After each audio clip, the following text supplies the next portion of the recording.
listening to the Cricket Podcast. I think it was a disgraceful performance, and I think it should never be permitted to happen again. That is very good. Hello everyone and welcome to the Cricket Podcast where we will be talking about day one of the second test at Lord's between England and India. A day that India completely dominated. A day where KL Rahul sort of re-announced himself as a test player. And a day where England looked, pretty poor. I'm Jack Hope. I'm joined by Max Rowe Brown. How are you doing, Max Rowe Brown? Bit worn down, mate. To be honest, yeah. I've had more chirpy days of watching cricket. And we're joined by Jono Gordon. Jono is a media personality in his own right, and also our sponsor from Woodstock Cricket. How you doing, Jono? All right, mate. All right. Similar to you and Max, I think. Tough day at the office, sitting on the sofa with a bad knee, watching it all day. But we pray for a better 4 days to come. Absolutely. Max, before we get on with the show, we have a few messages for our listeners, do we not?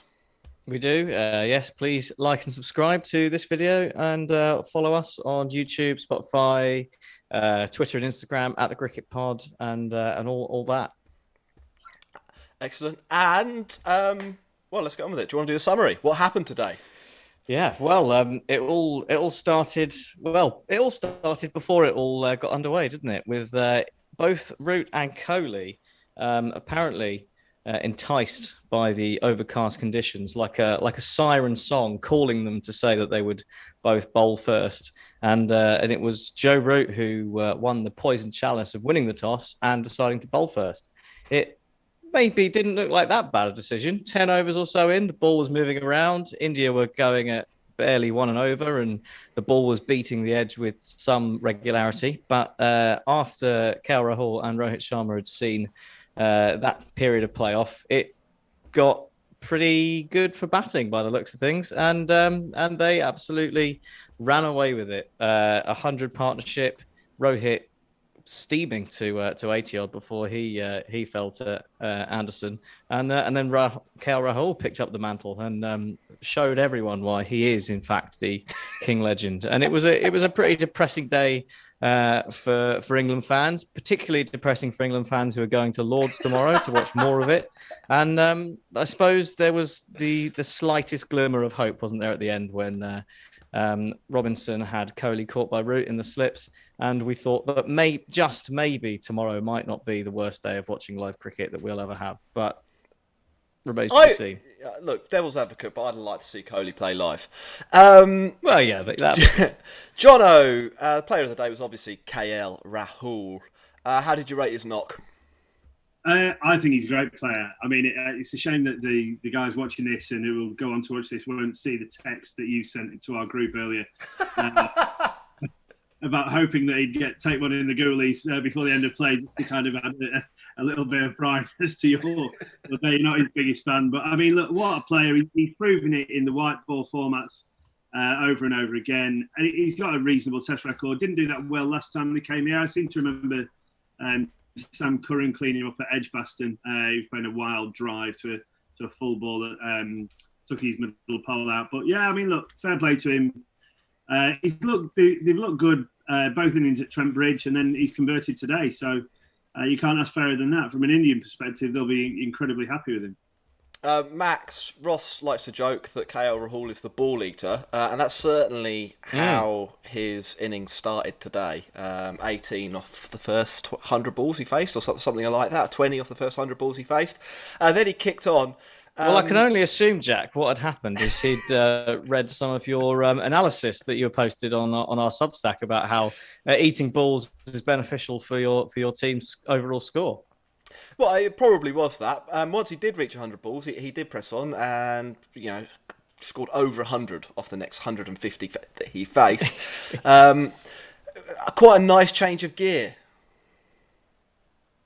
Yeah, it was very impressive and really nice how that sort of dovetailed with Rohit, and how once he was out, he took up the mantle of scoring runs. And I mean, you mentioned, Jono, that perhaps some wild drives off Sam Curran last time he was around. There was nothing wild about the cover drives he was playing today. That was for whatever you feel about Rahul as a person or a cricketer, you can't help but admire that particular shot, can you? That was nice to see, even if it was against England's bowlers.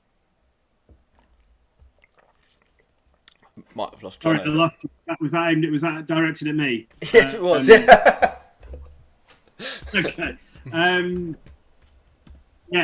didn't get any of that, Max. So if you could, repeat. No, I was just saying, Jono, that you mentioned some of the wild drives he played against Sam Curran last time, but the driving today was significantly less wild.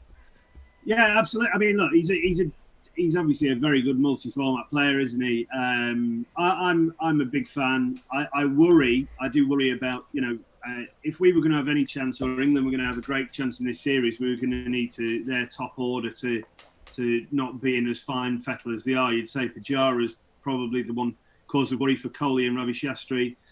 He's desperate for runs. But, tomorrow on a deck that's probably going to flatten out, isn't a quick deck.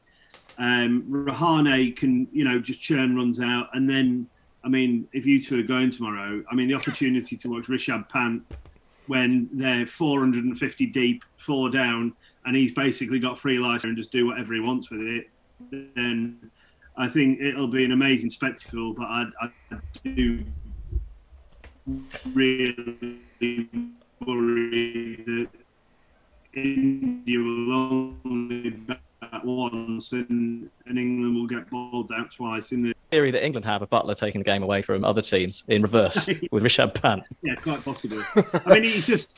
I can't remember exactly when it was, but it was in India, wasn't it? When he reverse swept Jimmy Anderson, and he just thought, all right, this lad just got.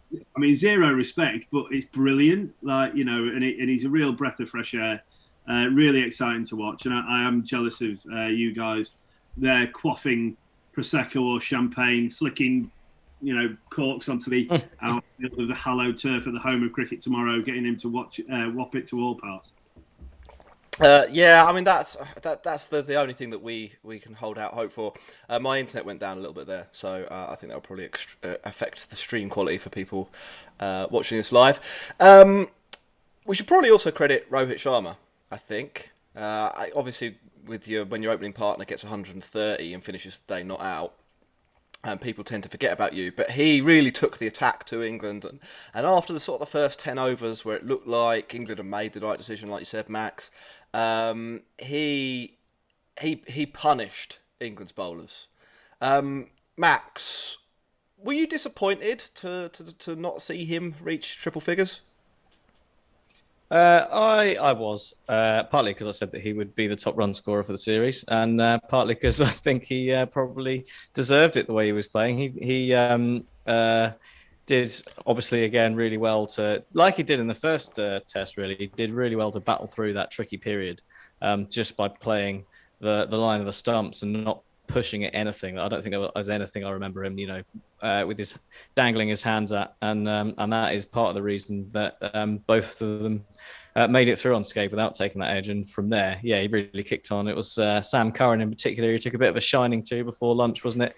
I think Sammy maybe got a little excited about one that nearly crept through onto the pads and then decided to bowl the next 6 or 7 deliveries in exactly the same place, by which point they were being dispatched with impunity to the square leg boundary. And again, like watching Mark Woods steam in and bowl as fast as he can at Rohit's head, and Rohit just rock back and knock it for 6. That was special, wasn't it? That was quite impressive. Mark Wood was up there with his speed today. Yeah, I was more impressed with the 94 mile an hour short ball that he pulled through mid wicket. That was just like, what on earth is happening here? He was good. Rating the other 2 Indian batters, or the 3 Indian batters we saw. Pujara, the big question, we got this from Twitter from a few people, is whether he should be dropped. He's obviously struggling for form and has been for a little while.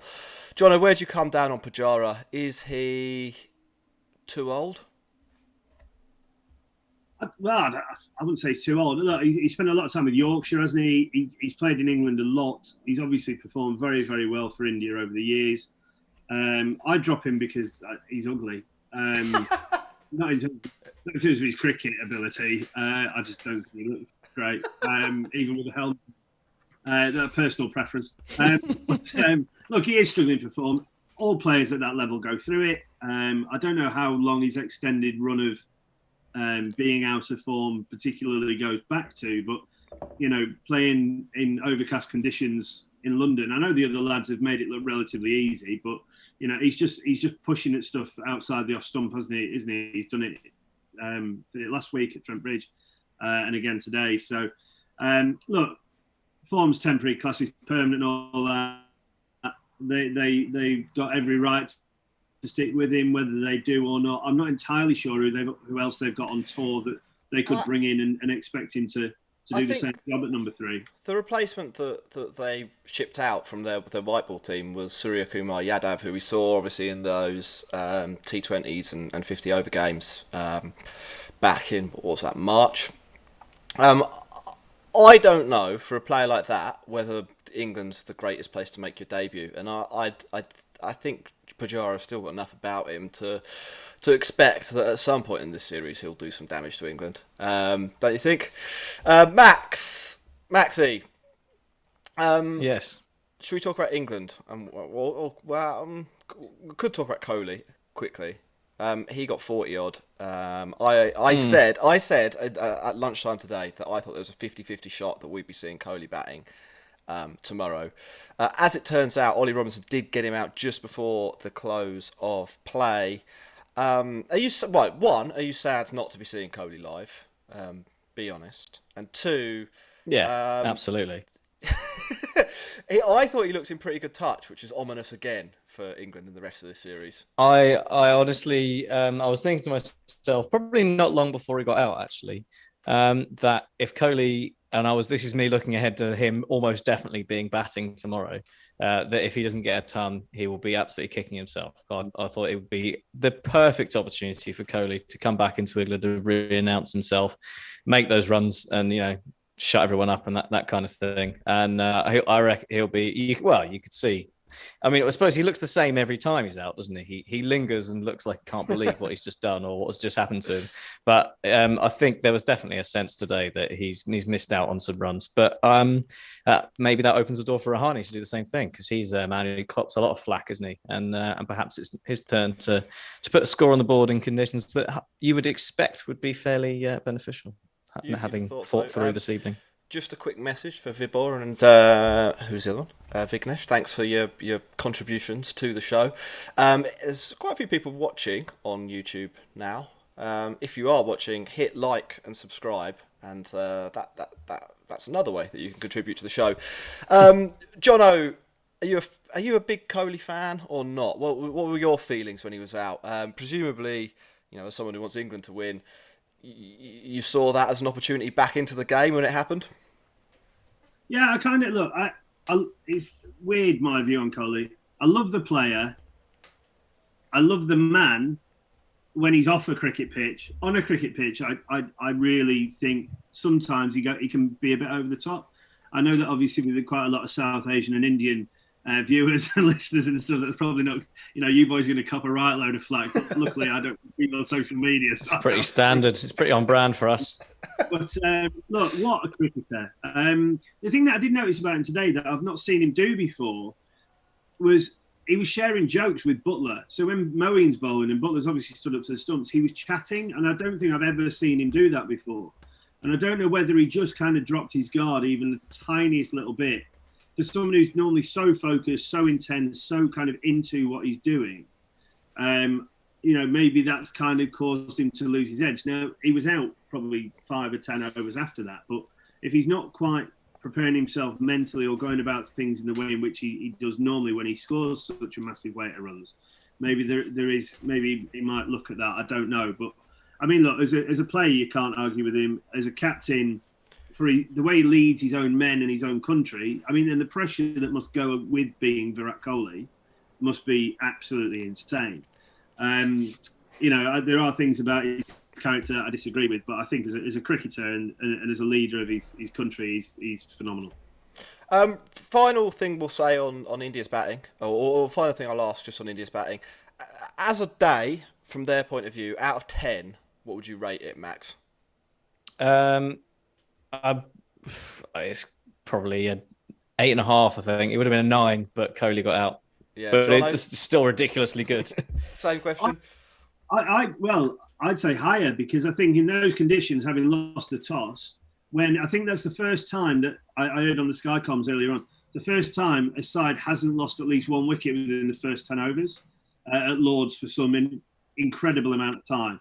I think it would have been, had Kohli still been in the crease, it's a 10 out of 10 day. I think they're looking at it going, it's a 9.5, 9.75 kind of day. I think they're massively in the driving seat. I think the England dressing room tonight is going to be a pretty somber place. There's not going to be many kind of jokes cracked or whatever. They know that they've got another day in the dirt, as the Aussies would say, tomorrow. And I think they're already staring down the barrel of needing to save a test match rather than, having the opportunity to look at winning it. Yeah, let's move on to look at this from the England perspective then. Because there's a list of things that went wrong. Let's start before the game with selection. We saw Moeen Ali come in, we saw Hamid come in, and we saw Wood come in. Obviously, Broad's out injured, so that was an enforced change. And then we saw Lawrence and Crawley drop out the side. Both been struggling for runs a little bit. Probably good decisions in both cases. John, I can see you nodding along. Do you agree with the England 11 that they put out, or would you have shaped up differently? I think I agree with it. And the one thing that I would say is, again, having watched obviously the Sky commentary and footage today, they were talking about why is Mo coming now rather than before the first test, when you talk about the balance of the side with Stokes not being available. I think his 100 form and, the confidence that's allowed him, both with bat and ball. I mean, you watched him absolutely smoke it for the Phoenix the other night at Edgbaston. And so I think that's actually probably quite a good thing for Mo to come in with such confidence with bat. He's bowled pretty well, although he hasn't bowled himself a lot in the 100. And obviously it's a very different role, red and white ball, but as an off spinner. But I think it does add much balance. I think, a bit harsh on Lawrence. I don't think he's had really much opportunity. I think it was Crawley or Sibley. Was Hamid going to come in and open or bat 3? I mean, he's a great story for him, isn't it? 5 years in the wilderness, changing from Lancashire to Notts after the finger problems and what have you. So it's a real nice story for him. It'd be interesting to see how he goes. I saw some footage of when he played in that combined counties 11 against India. I think it was at Durham the other week, and he was absolutely whopping them everywhere. Really attacking the spinners, hitting over the top and what have you. So that'll be interesting to see. Look, I think the England side looks pretty good. I just think the bowling attack today looked a little bit toothless. I think they really rely on Jimmy to really lead them and get those key breakthroughs, and then the other guys almost feed off that. But it just didn't. It's just one of those days where it didn't happen. Max, let's talk about the toss. So England won the toss, or Joe Root won the toss. He decided to put India in. Now, as Jono was saying, I think the stat is when you get inserted at Lords, you're almost certainly going to be 2 wickets down at lunch. Like it's just what happens. It didn't turn out to be like that. So I guess the question is that because India played well? Is it because England bowled badly? Or was this a blunder from Joe Root? I guess I'll come back on each of those. In a way, I thought England bowled reasonably well in the morning. There were a lot of player misses, and there are a lot of player misses that were close. Like we're talking feathers past the edge and not quite making it. India batted brilliantly to not edge any of those. Obviously, when you're playing in England in overcast conditions with the ridiculous Duke's ball and all that, you need a bit of luck to get through. Like there's no other way. And they got a bit, but they got a bit that they earned from the way they played and the way they played England's bowlers. And on another day, it could have been 3 down. We could be saying, well done, Joe Root, what a call. But I think in terms of whether it was the right decision, it is a tough one because like looking up is not necessarily a great idea.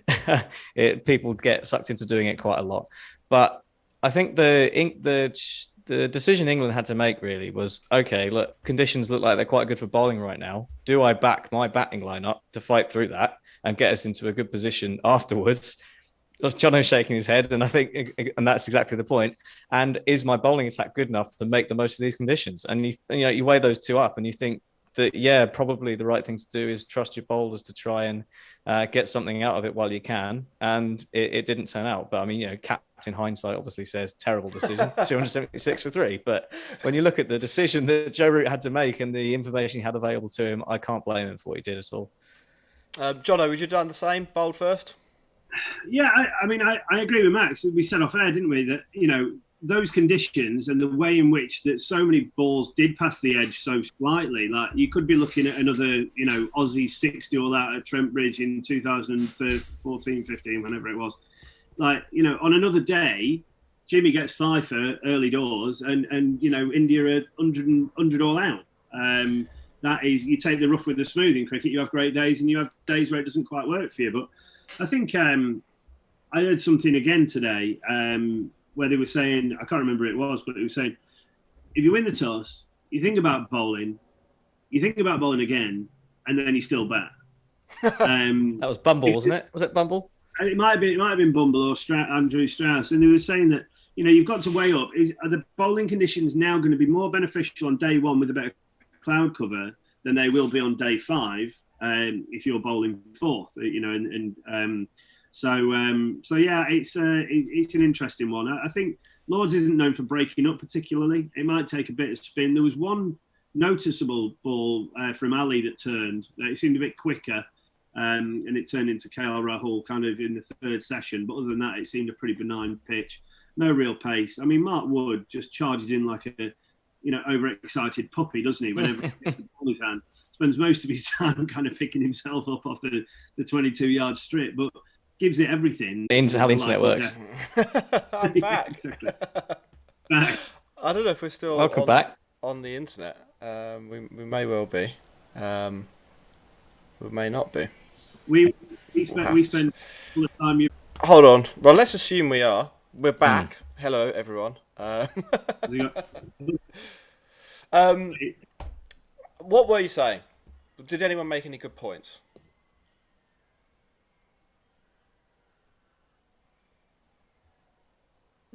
You are there, Jack. Right now I can see your eyes moving, so you're back. Yes. Did anyone make any good points? Slowly. I'm sorry. Obviously, my internet's gone potato mode today. So that's what we've got. What were you saying? Whoever was saying it. It was Jono talking about Mark Wood, I think. All right. So I heard a bit about about Mark Wood. I thought that if I was going to criticise the selection, Mark Wood would be the player that I wouldn't have picked. Averages 45 at home and 25 away. And I think he also struggles at Lords, doesn't he? Quite possibly. I thought, English pitches tend to be a bit slower, a bit lower and slower than some other places. And I thought it showed that he didn't necessarily have the game that matched up that well with the conditions. I don't know, if we want to talk about the pitch, whether that has a role in why England are so far behind the game here. I didn't think it was necessarily a bad cricket wicket. And as you both said, there were possibilities for England to take wickets earlier in the game. But it certainly didn't offer as much to the bowlers as a bowl first wicket would normally offer, I thought, Max.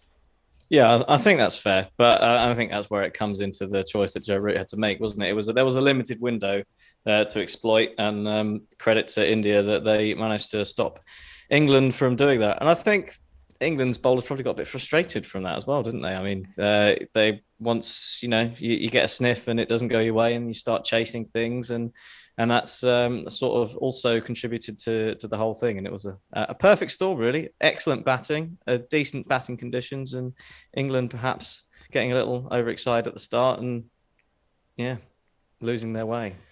Anything else then from the England point of view? I mean, I've got down here that I didn't really rate Root's captaincy, I thought it was a bit one-dimensional. I thought that the field placings sometimes made it a little bit easy to score off, particularly when Moeen was bowling. I don't know if either of you picked up on that. I don't know whether I noticed that to me, it's a problem where they're trying to manage Jimmy through the test because they are really worried about his quad going. So probably didn't bowl when he should, when we needed him to. Just to go back onto the pitch for a minute, I think that I completely agree with what you've both said. And I think that, of old, you would have picked, you would have played on quicker, you would have asked for quicker wickets against India because they only had medium paces, where we always had lads who can get it through. India have now got this massive dearth of lads who can get it through at 90 miles an hour. And I genuinely think it's like, okay, if we get one that will probably do a bit more off the seam rather than one that we can get that would be useful for Mark Wood, where he can gun it through. Because Root would have looked at that and Chris Silver would have said, well, who's going to be more lethal on an absolute rapid bouncy one? And they go, oh, they've got Jasprit Bumrah. Yeah, then no, it's fair. We try and match up our bowling attack, same to same with theirs. I think a quick bouncy wicket at Lords would have favoured them even more, and our batsmen would have probably struggled even more. So I think they've probably tried to balance it as best as they could, and it's just not come off. Well, remember the day nicer in Ahmedabad when England got sucked into the thought that maybe it'll be really good for seamers and we'll pick all seamers. Maybe we should do the same back. Pick a real bunt, make a real Bunsen burner. Pick Best, Leach, and Ali. That'll show them when they drop Jadeja. that would be quite funny. Let's look forward to the rest of the test then, boys. England behind the 8-ball here. The Google win predictor says that they have a 9% chance of winning. India 62%, and then a 30% chance of draw. I think that if England could bat at all, the draw would already be the big favourite in this game on that wicket. I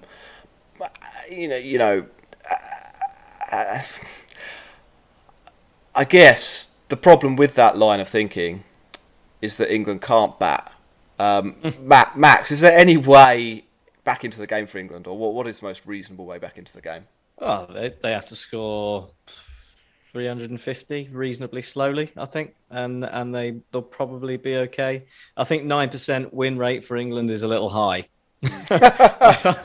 I would say that England are not winning 1 in 11 at this stage. Yeah, no, I thought that was probably a little bit generous as well. Maybe if they take loads of wickets in the morning. I mean, if they bowl India out by lunch and India are only 350, only have 350 on the board, they've got a chance of a win. But I think the chances of that happening are pretty remote. To be honest, and then the only other to go England's way. The only other way to win is for them to get about 600 and skittle India on day 5 or something like that, which seems even less likely. I mean, I think England could bat 3 times and maybe not get 600. In terms of the batting, though, we are going to see Hamid back into the team. John, are you excited to see him back? Do you expect good things?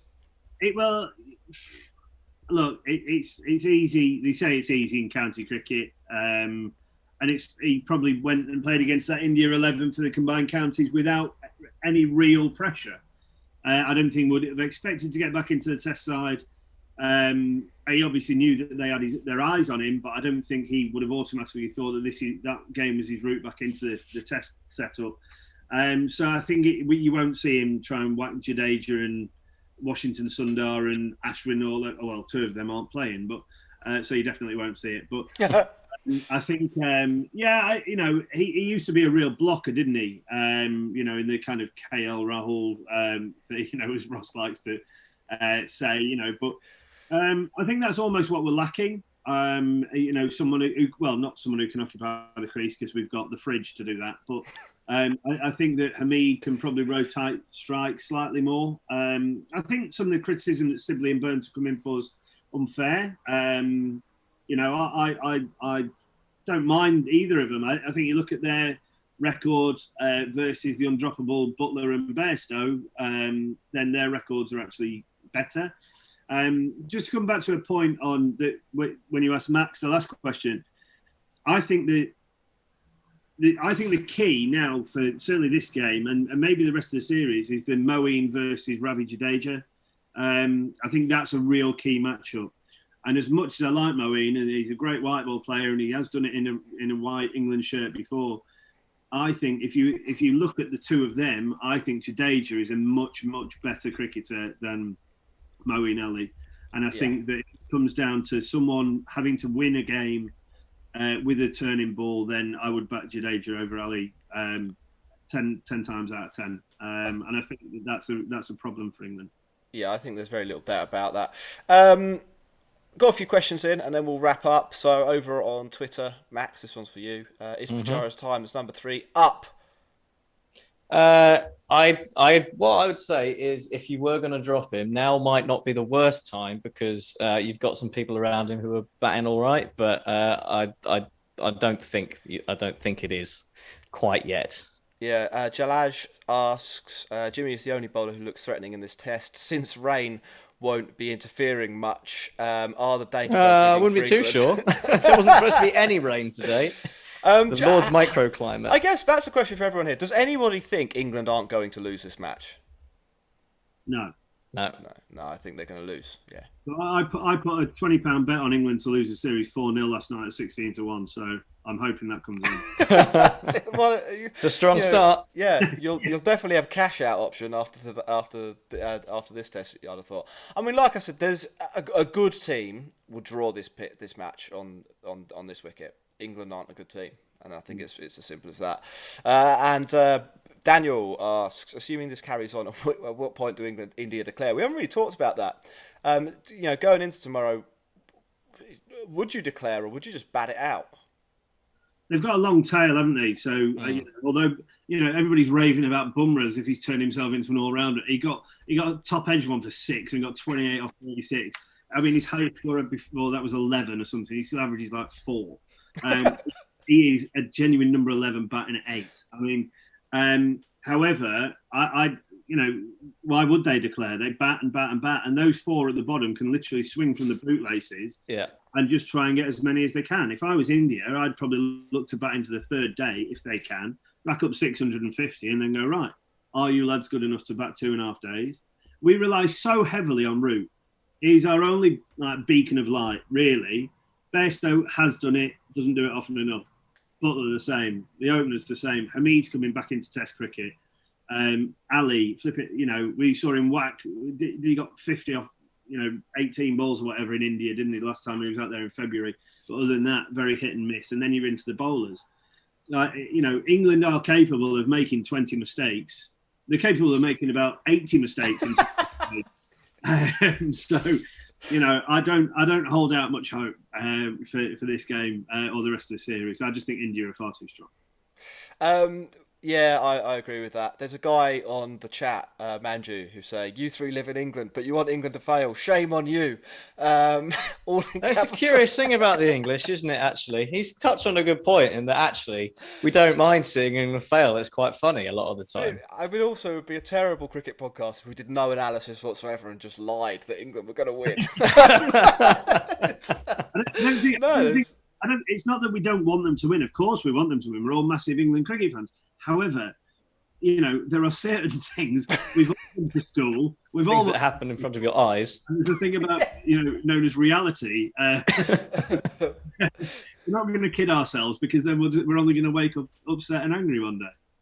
I don't think we've got much else in the chat. There's a guy from London who's complaining that he spent £165 to watch Dom Sibley bat tomorrow. Well, that makes 3. Oh, there's a few of those. He's paid he would have paid £165 to watch Dom Sibley bat if he was going on day 3. If he's going, I don't know. I don't think England won't bat before the 3rd session tomorrow. And I can only be in a declaration, I think. I mean, the new ball's 10 overs old. The second new ball. If they don't get a wicket within the first 15 overs of the day, the first hour is crucial. If they don't get 2 wickets, it's a long day for England. Oh, massive. And then people are asking about KL Rahul as well. I sent a tweet saying I'd be surprised if he scored more than 150 in the rest of the innings after his 50 in the first game at Trent Bridge. And all I'm saying is I'm technically not wrong yet. So, Brilliant. It's amazing how form can disappear, isn't it? He's just going to go duck. He's still got to produce the goods over the one of the next 7 innings to prove me wrong. And he's not going to get another go in this game. So he's got 6 digs to prove me wrong. I'm still feeling confident. Fellas, it's been a pleasure. I think we'll wrap up the show now. It's 8 o'clock here. We've got dinner and stuff to make. Jono, do you want to let people know where to find you and all the Woodstock gear quickly? Woodstock Cricket, award-winning bat makers and equipment providers based in England. www.woodstockcricket.co.uk. I'm at JG Cricket Badger on Twitter, John O'Gordon on Instagram. Won't mention my podcast. That's rude. But no, boys, obviously you're good friends of ours. It's been a pleasure to come on with you tonight. So thanks for the invite. Yeah, no, John, hopefully we'll have you back soon.